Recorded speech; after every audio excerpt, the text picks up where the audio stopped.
So welcome everyone to our roundtable discussion. For starters, I just quickly want to start with a little song, so just check everyone if your sound is working.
Okay, I'm going to stop there. So welcome everyone to our roundtable, those of you who have just joined us.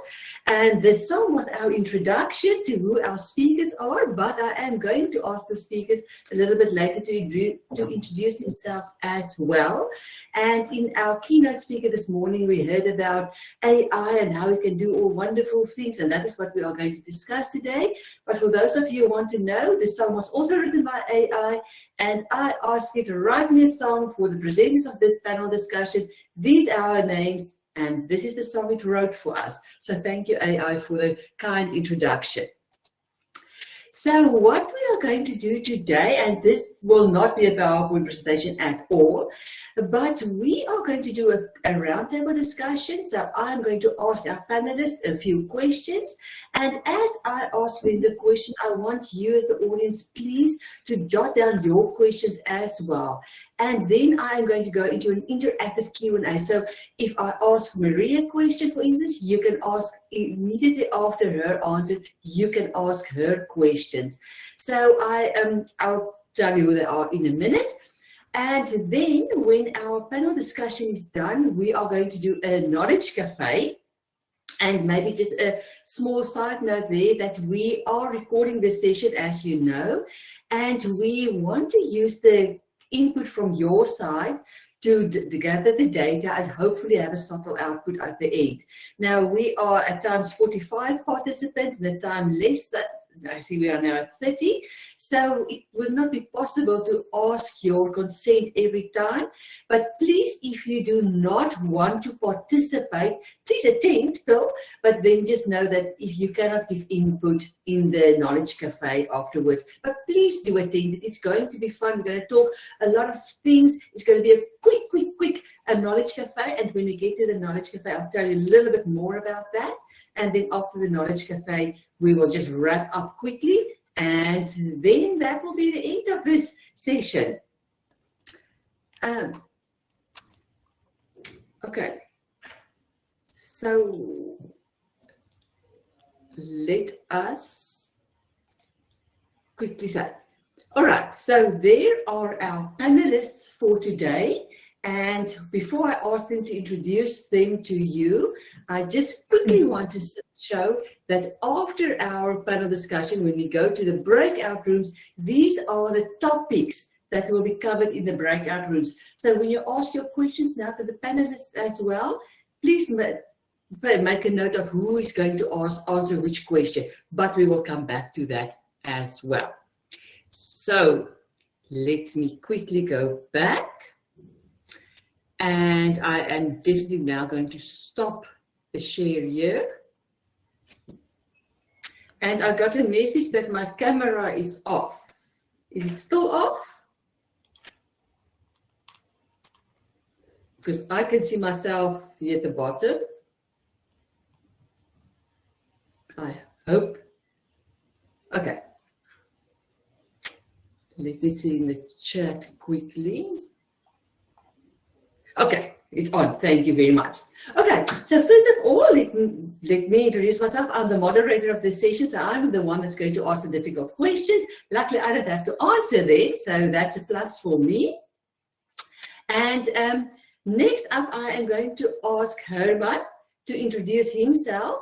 And since he and Bernadette is quite close, I'm going to ask Bernadette to follow Herman in the introduction. So Herman or Herman, the mic and the camera is yours, and Bernadette's. Thank you so much, Irene, and welcome to everyone. I'm just going to share my screen so that Bernadette can also be an active participant in today's session. So here we go.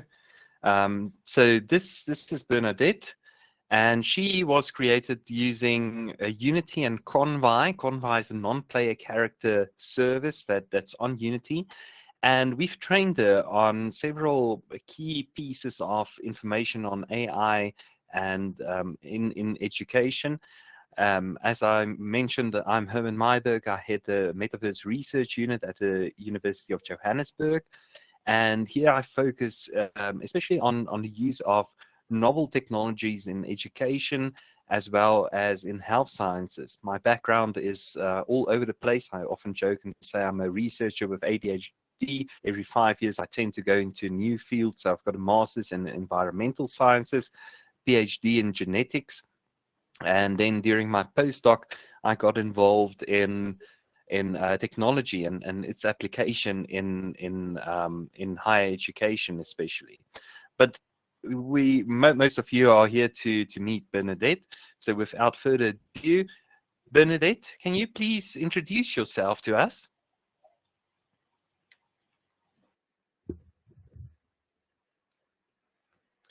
Bernadette, can you please introduce yourself to us?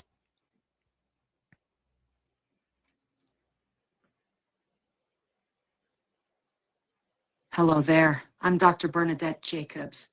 I'm a medical doctor and a professor deeply involved in integrating AI into education. I specialize in enhancing teaching, learning, and assessment through technology. My approach is focused on creating more dynamic and effective educational environments, and I'm quite passionate about game-based learning and gamification. I enjoy creating personalized learning experiences and fostering a culture of continuous assessment. It's lovely to meet you. So as you can see, Bernadette reacts in real time to questions posed to her. So you are more than welcome to pose your questions in the chat for us to see. And then I see, Terence, you picked up on her use of the word gamification instead of gamification. So with all AI, it's still under development and it's not perfect yet, but we are trying to explore and see how we can best make Bernadette work in this session. So thank you so much for being here. And I'm going to hand over to Terence to introduce himself. All right. Hi, everyone. I'm not too sure. I keep getting...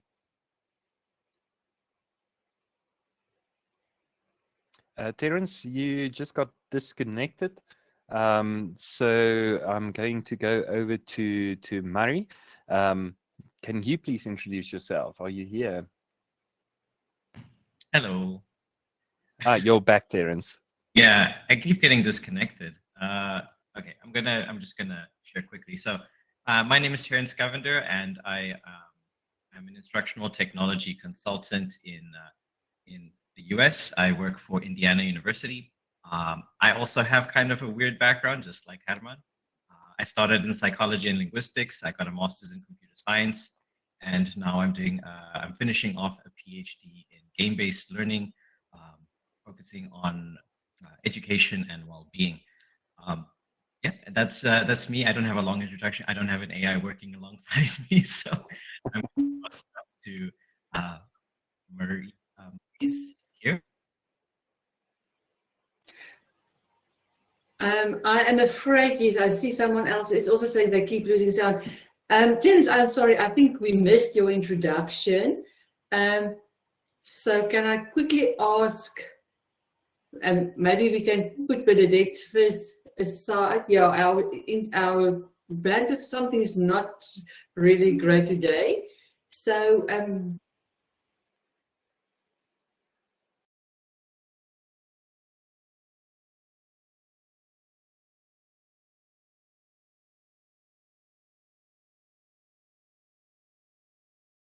all over in different aspects of my work, and hopefully infuse students' work and lecturers' work as well with that. Now, that's a short introduction of me. No fancy dances today.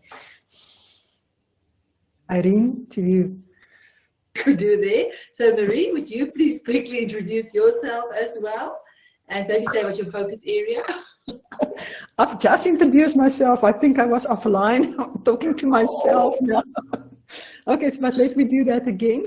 Marie van Wyk from the University of Pretoria, a learning designer, and with over 20 years of classroom teaching, and then we're in the lucky position to switch over to online learning and focusing on that with a keen interest in AI and AI in education, and as well as how students can use it, how teachers can, lecturers can use it, and as well learning designers. That's me. Thank you very much. And I hope we are all online now back. All the panelists are there. I actually want to start with a question to Bernadette, and then we will put her aside for a little bit. She will still listen. And at the end, I'll ask her another question. So maybe then if we can start, and I just want to see if Herman is here. Yes. Bernadette, I want to ask you a quick question, please. And I have to be honest, I have some trust issues. So in short, with AI playing a group,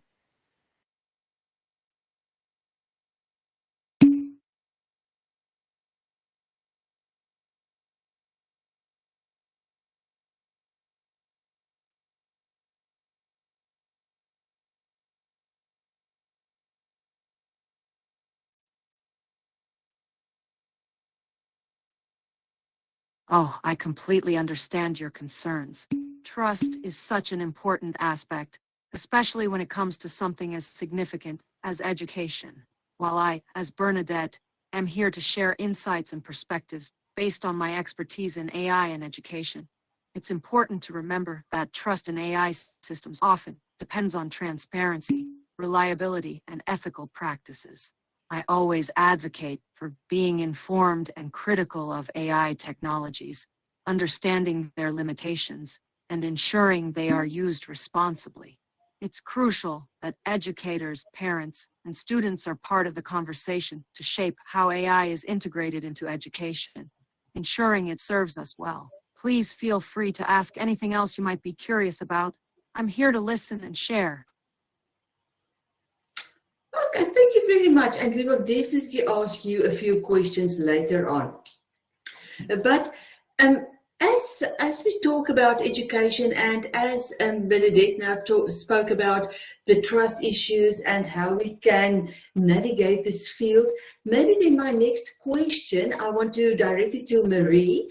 And Marie, you as a learning designer, you work with our students, with our content, you look at teaching from a different perspective often. And I want to ask a question about the collaboration here. So in which ways might the integration of AI as a collaborator in the learning process redefine the roles of both the educator and the student? And maybe you can start with the student. How would that how redefine that process for us? Thank you, Irene. And I think the plan was to have this interactive, but I think with our struggle with the internet, if you can just jot down your questions in the chat, I will give prompts where I would actually want a discussion.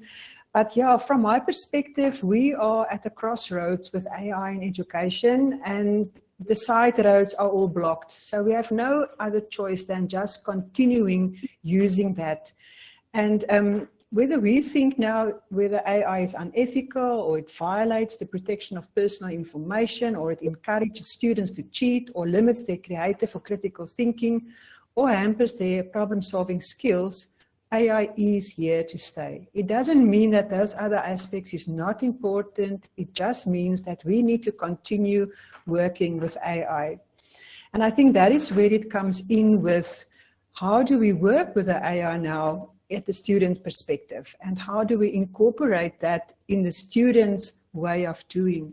And if we just look at the term collaboration, up till now you will see a lot of research coming out where people say AI as a research assistant, as your study buddy, as your writing assistant, as your what kind of assistant you want it to have. But I also want us to think about AI as my equal, AI as my peer, AI as my colleague, and take the learning process from that perspective.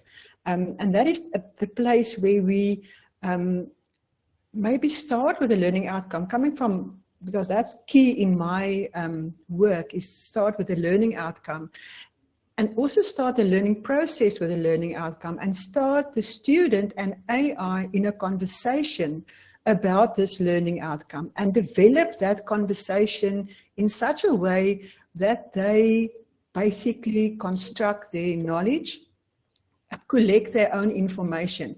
But it's a conversation, not an AI question or a question to AI that says, what is that? Explain that. Give me the information that. And we can talk a little bit later about an example that we can do that, but I think that is where I want to start the conversation. Have we ever thought about the AI as one of the members in my class? Okay, and that is where I want to end this part. No, I still want to ask you another question on that. Okay, you can ask. So if they are now in the class and they are our partners and our other students, and we say they are part and parcel of this package that we have, my question is, how do we then help, or how do we use AI to help our students develop this critical thinking, this creativity? Because if we look at what our keynote speaker said this morning, and even at the songs I write, and I'm not even musical, or the songs that she writes, and that was really good. So it seems as if AI is bringing some creativity already in, but where does the critical thinking comes in? How can AI help our students to think critically? Yeah, Irene, I think that is a concern of many of us, because at this point, when I use AI, I sit with 30 years of experience, plus what the AI or the chatbot or whatever application you use that generates information gives to you. So I have a sort of filter or a way to judge that. But that is not something that many of our students at this point have, because they are starting their academic journey in many subject fields. I've come across a questioning technique that it's used specifically together with AI. And I've also come across another framework called a challenge-based framework. And these two have kind of connections, but it is about taking a big idea and through questions, ask questions around that idea. And then through that whole process of asking these questions, then come at a point where you realize, I need to ask different questions. I need to think differently about my questions that I ask. And I think sort of that it stimulates more thinking happening. And then coming back, if we have put all of that now together, I know it sounds now very vague, but somewhere down the line, we still have a lecturer, right? We're not going to kick them out of the class and say, AI was now part of the class. AI is another student, and it helps the student in that process of constructing the knowledge. But the teacher or the lecturer or the expert or the knowledge expert, they are the people who still need to play some role in looking at this end, let's say a knowledge pack that they have developed. And I'm not saying they're marking stuff, but bringing that into a classroom now. And for now, we can kick the AI out of the class and we can say, all right, you have done now enough. And then the students can negotiate, they can present, they can do case studies in the class. And the lecturer will sort of determine whether they've reached the learning outcome. And in that process, there you have problem solving happening because it was not a feeding of information. There you have critical thinking, judging, maybe putting that together in a multimodal mode where they go and then present it in another format. So all of that brings in the whole idea of communication as well, which is also one of the skills that people now say is crucial for the workplace. And I think going through a process like that where you break down and build and break down and build and reflect, you encourage creativity and critical thinking. Thank you very much. And I think if I listen to what you say about the meeting the learning outcomes and the entire combination of it, it raises a few other concerns for me. And I think we don't want to go into concerns and worries today. I think we really want to go much more in an appreciative inquiry approach and ask positive questions. But then I want to link this to a question I want to ask Terence. The question here then is, what are our ethical considerations then in using AI? Not, as Marie said, not now for grading, and I'm not talking about grading, but using it to predict the student's success or failure. So can AI help us to navigate this waters more responsibly, more ethically, more easily, I want to say? So tell us a little bit just more about these predicting the student's success, and can AI help us? All right, I'm hoping that I don't disconnect, but so again, with these, with AI or any kind of statistical model, right? It depends on the data that's given to it, and the AI that we're using is basically a giant container of data that it's trying to get that information from. So with predicting things, like success, it's very connected to the data that it's fed. And right now, obviously, as our keynote speaker has mentioned, there's a lot of bias, and which is hurting our chances of getting a good output. However, if these are models that are made, in-house, so your institution is making such a container where you have analytics coming from your side, then it's a bit easier to predict. It's a bit easier to, I would say, estimate failure or success. But right now, if you're just using a general set of data, you have to worry about race, gender, socioeconomic status, things like that. So if I was going to do this responsibly, I would use local data, stuff that was within the institution. But then when you look at that as well from an ethics side, is you're taking people's data, right? And we need the people who are affected to know that. And so there needs to be some kind of conversation around privacy, data protection. This could be sensitive data. This could be things like academic records and stuff like that. So I know in South Africa, you've got the POPI Act. Here in the US, we've got FERPA. So there's a need for consent. There's a need for educating people around, what exactly goes into these models that can predict success. However, that being said, these are predictive models. So if you have, let's say, a class that has had issues in the past, we can see those kind of patterns emerging, and we don't have to have some data scientist who is set in that role to always analyze the stuff. We could have AI predict that for us, give notifications to faculty members, and within the faculty member again becomes the core support, right? We don't want to make AI the support for our students. We want to be there for them, and then they can have that moment and say, hey, I noticed that you're not doing so well here. Here are some resources, et cetera, et cetera. But yeah, I think that having automation in place for these kind of administrative tasks is, can be really good. Oh, you're on mute, Irene.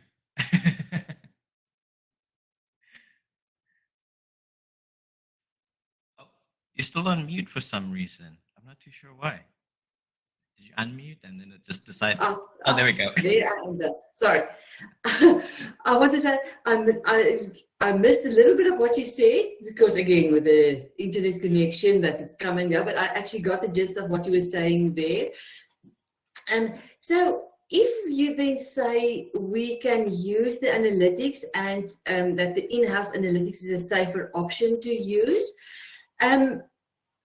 how do we bring in this analytics a bit of a, I want to say, a human touch, a human connection with the students? Because if I look at the institution where I work now, many of our students see their results online and they can do follow-ups and link it to some learning points and learning scenarios. So they can do that independently. So without the human touch there, and I'm not saying we don't have, we have, but this specific example, but how then if we look at the analytics and we flag our students, and you might have said this now when I missed the connection, but how do we bring this human touch in when we saw the flagging that there's a student at risk? How can AI help us with, I want to really say, the human touch? Yeah. So I mean, there's a couple of points there, right? So the first one is we can use these automating processors to help us figure out, in the US, we call them DFW rates, right? So students getting Ds, Fs, and withdrawing. We want to prevent that DFW rate because that affects our audit, and so one of the things is, first, we can use it for detection. Second, depending on how many courses this faculty member is teaching, we could have AI maybe create some kind of framework for messages. And within these messages, I would say, yeah, that's one of the easiest. It's an administrative task at the end of the day, but this would be for emails and things like that. But I would say the human touch comes in with specifically maybe going to that student. Again, we don't want to have everything on a screen. Maybe if you are at a distance learning education place like UNISA or something like that, where that's not always possible, AI might not be what you want to use. You'd write the email yourself. But I would say, for faculty members who do see their students, have that connection with them in person. I had a couple of students who came up to me and were just, I guess, intimidated by faculty members. And, it's difficult when you don't break that barrier between you and a student, and just sending emails doesn't help with that either. So I would say AI should be focused on maybe helping you write those initial emails to break down barriers, helping you to get that predictive analysis, but I would still keep that connection with the student in person as human as possible, scheduling a virtual meet perhaps or stuff like that. Yeah, I wouldn't go too deep down with screen and also, keeping that barrier up basically. Yeah. Thank you very much. And I think for us as lecturers, it's really difficult sometimes to find this balance. If I look at all the tools and the things that some of these AI tools can do, I get so excited, and then one tends to forget, but our students, very often, knows when we are using AI. They know when it's an automated message that they receive. So we need to find a balance between being genuine and being something that we offer our personal touch versus AI generated. And I think that is really, the more advanced AI become, I think it might, the lines might blur a bit, but for now our students pick up when we write this very nice messages, as we pick up when they write this very good essay with all this highfalutin words, with bestowing this and grounding this in this theory, and we know they don't speak like that. So they also know, if they see us in the class and they know my English, and then I send in this wonderful message, they know it's not me, it's an AI message. So yes, I think finding that balancing. So thank you very much for that, Terence. And then talking about the highfalutin things and the difficulties there, I want to move to Herman. And Herman, you are doing some very highfalutin things. So my question to you then would be, you focus on the metaverse and all these, I want to say, weird and wonderful things that I know very little of. But how have you integrated this virtual reality, mixed reality, and all these other metaverse technologies into your teaching? And maybe not just as much how did you integrate it, but how could you see the impact of it on your teaching? If Herman is here. Oh, there he is. Apologies, I got kicked out just as you were starting your question. So Okay, I'm going to keep my camera off for now. That's fine. I will repeat the question, but I don't know if I will be able to repeat the exact question, but let me try and see. So you are working with all this virtual reality in the metaverse, and as I've said, it's things that I really know very little about. I enjoy it. I've watched some of your sessions, but I cannot create these things. But my question to you would then be, how have you integrated this virtual reality, mixed reality, and all these metaverse technologies into your teaching? And I would like you to talk about that, but also then, what was the impact of that? So sometimes we really like to use a tool, but we don't necessarily measure the impact. But I assume that you are measuring the impact and you know what was the effect of it. So if you can talk a little bit more about that. Yeah, so at the Metaverse Research Unit, we're not a service unit of the university, so we collaborate with different departments in creating pedagogical tools. For instance, recently we launched an augmented reality application that enables radiography students to play around with a CT scanner. Now, we don't have a CT scanner on campus. They are extremely expensive, and students only get placed in their third and fourth years at clinical facilities where they can get practical experience on this. But some of the issues that the educators have raised is that students are struggling to understand the concept of how CT scanner operates, how it slices through the body, and then puts all these slices together in a 3D form. So we've created this augmented reality applications that students can place a CT scanner literally anywhere on a flat surface. They can resize it, and then they can do a scan on a patient, so they can see inside the CT scanner as it operates, and they're not exposed to any X-rays or any radiological. They don't have any exposure to these harmful rays. So that's one way that we've incorporated these new technologies. We've also created virtual patients for our Department of Nursing. We've created another application for CT, for radiography, where students often don't speak the language of patients coming in. So we've generated an application that has all the prompts necessary to correctly position a patient in a radiograph, in an X-ray scenario, and they can play this, and it's now available in 9 out of the 12 official languages in South Africa. We've also included Gujarati, Portuguese, and French, which some immigrants speak. And this really enables students to have a little bit better communication with their patients. Now, in terms of testing, we are currently in the process of obtaining ethical approval for the testing, and we are definitely going to test it in real life, because that feedback will then we'll pull back into the application development side and ensure that we've got a good working application that really benefits the students and the lecturers. Now, in the South African context, one might think that it's quite expensive creating these applications, and it certainly can be.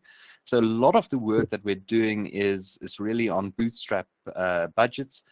And how we are funding our activities is by writing up these applications in journal publications, so that we can then get funding back from the Department of Higher Education that will allow us to create new and novel technologies in the years to come. So that's how we're trying to ensure that we remain sustainable.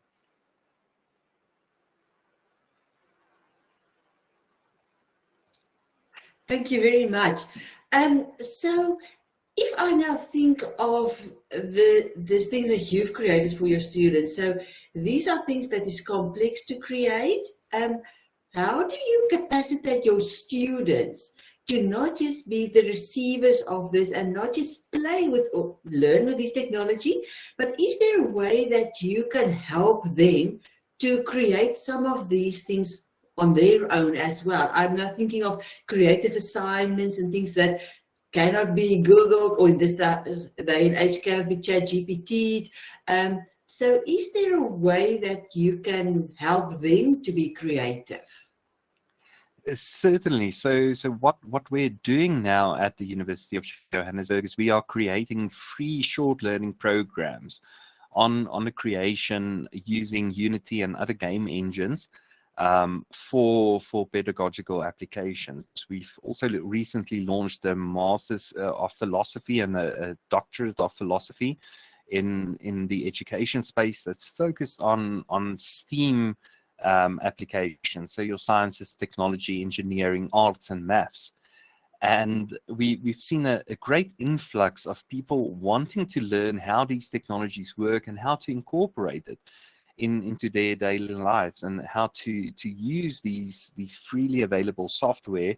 And I say freely available because costs are often one of the hurdles in developing these. So we focus very much on using open source and free software in the creation phase of this. So first and foremost, we need to get students involved by teaching them how the software works, and then ultimately letting them loose and creating these experiences. So it's still early days, but I'm extremely hopeful about what this entails for education in the future, and how our people can start using these technologies on a daily basis. This is really exciting. I have to say, I love these things. So it's always nice if our students can play part of this creative process as well. So maybe my last question, and this was really a very much a staggered roundtable with the internet dropping and everything. Originally, we really wanted to have a much more interactive talk with everyone in the audience. But now I think I quickly want to ask Bernadette one more question. And after that question, I am going to ask Carmen if she will put us in breakout rooms, but I will first explain the breakout rooms. But let me first ask Bernadette the last question, and I hope she is close by. Just one second, please. Yes. Okay. Bernadette, thank you for answering the previous questions. And my last question for you at the end of this entire panel discussion is, as an AI without the capacity for human emotions, I'm really curious about your perspective then on supporting students' mental health. So how can an AI assist educators in addressing such a delicate and such a deeply human issue?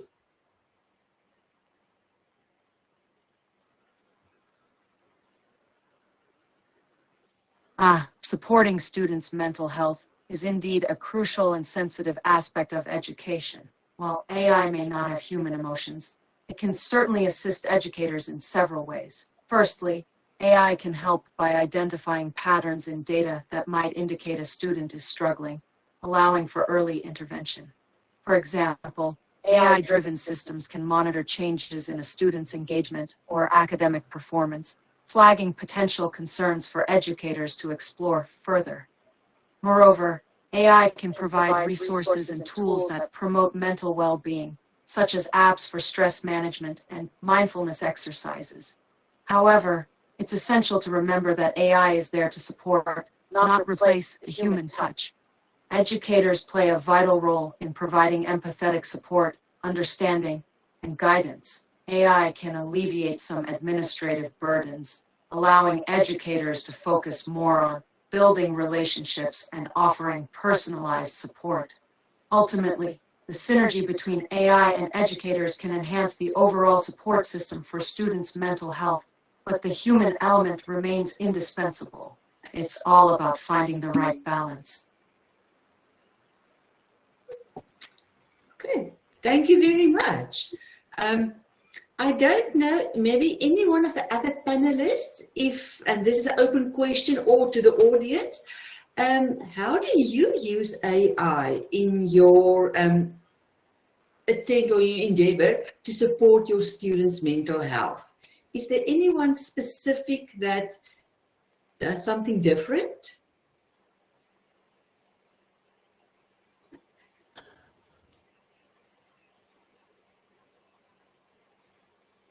Perhaps I can come in here. So in terms of students' mental health and what I often implore my students to do is when they're struggling is to use the AI and as a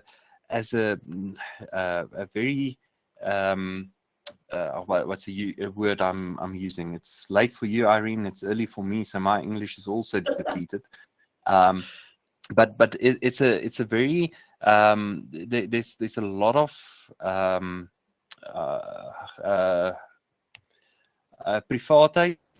privacy in discussing your issues with an AI. So often I ask my students, if you're struggling, at least just have a chat with an AI. If you don't feel comfortable in speaking to a real life person on this. And then secondly, what we're currently developing is AI tools to teach emotional intelligence. So for instance, with our Faculty of Law, we are currently developing 2 different AI-enabled non-player characters similar to Bernadette. The one is a gender-based violence victim, and we've got a big problem of gender-based violence in South Africa. So this gender-based violence victim comes into your law practice, and then, or your law firm, and then the student has a conversation with the AI on how they lived through the gender-based violence. We have this as a female character coming in, but then also we've got her husband coming in a little bit later on, where he's a very aggressive personality. And the students can then interact with them. So it's a very safe environment for the students to interact with. And then ultimately what we're getting is these sessions on the back end. So for instance, just to show you, here's our conversation that we had with Bernadette a little bit earlier on. And we can see in green, that is what the question was posed to the AI, and then the response. So the educator can then go through this. They can probably use a service such as ChatGPT or Claude as well to help analyze it, and then have a conversation with the students in saying that, look, here you posed a very unsensitive question. Perhaps you could have rather had a discussion with the potential client in this formal manner. And that's how we're teaching emotional intelligence to students as well. So it does have its benefits. Obviously, one needs to be very, very cautious in dealing with issues such as mental health. But I found it to be a valuable tool in the arsenal of an educator.